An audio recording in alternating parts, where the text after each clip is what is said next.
buah-buah yang pahit, yang beracun, yang akan merosakkan kehidupan manusia siapa manusia yang memakannya. Tetapi bagi orang yang benar-benar beriman, bagi orang yang benar-benar memahami Islam dan dapat mengamalkan ajaran Islam, walaupun buah dipikirkan juga, bukan tidak dipikirkan juga, cuba juga dibuang. Tapi yang paling penting dipikirkan, cari batang dan musnahkan batang. Manakala batang sudah tidak ada lagi, pokok sudah tidak ada lagi, buah tidak akan muncul lagi. Buah beracun tidak akan muncul lagi kalau pokok yang sudah tidak ada. Buah berduri yang mengait kita selama ini tidak akan ada kalau batang yang sudah tidak ada. Yang saya maksudkan batang itu adalah hati.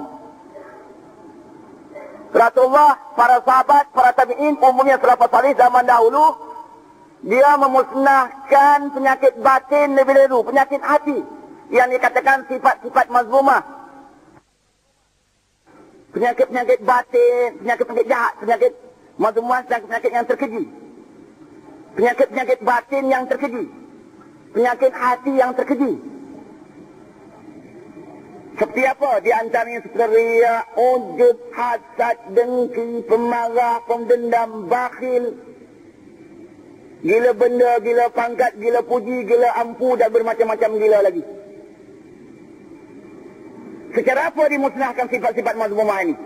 Sifat-sifat hati yang keji ini, sifat batin yang keji ini, sifat kerohanian yang keji ini. Dengan apa dimusnahkan?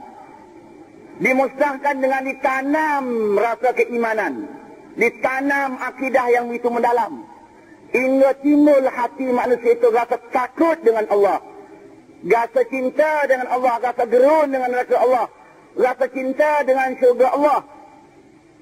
Setelah berbuat demikian, barulah manusia itu akan dapat menukar sifat-sifat mazmumah tadi dengan sifat-sifat mahmudah, sifat-sifat batin yang terpuji, sifat-sifat hati yang terpuji, sifat-sifat kerohanian yang terpuji, seperti berkasih sayang, takut dengan Allah, mencintai Allah, gerun dengan rasa Allah, tawakal, redha, sabar, pemurah, berani, berkasih sayang, bertolak ansur,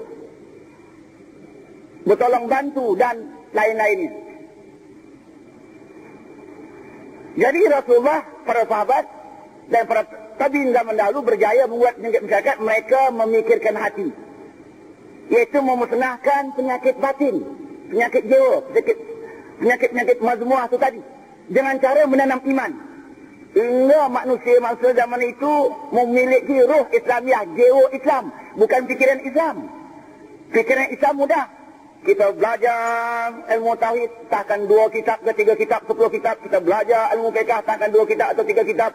Kita belajar ilmu tasawuf, takkan 10 kitab atau 20 kitab. Kita belajar tentang tafsir, kita belajar tentang hadis.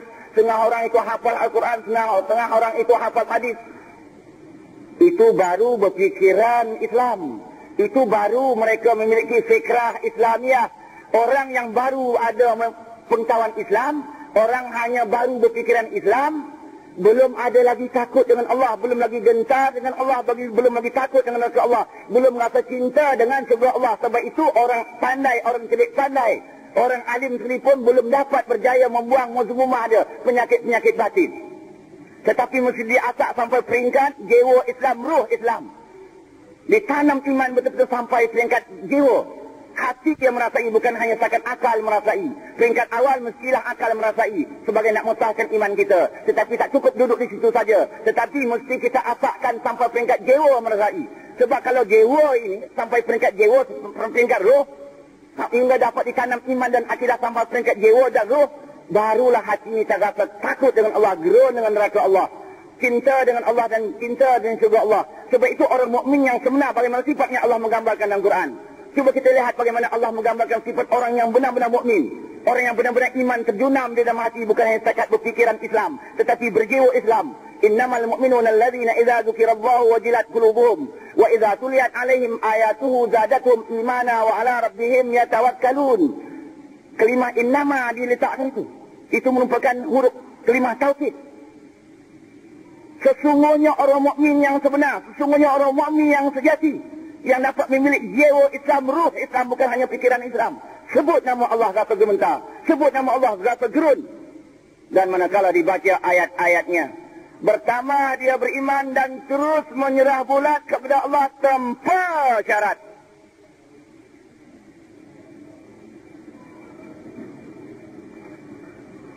Saudara-saudari para hadirin yang sekalian, Jadi Islam berjaya mengubat penyakit masyarakat yang lahir ini kerana dapat mengubat penyakit batin lebih dahulu.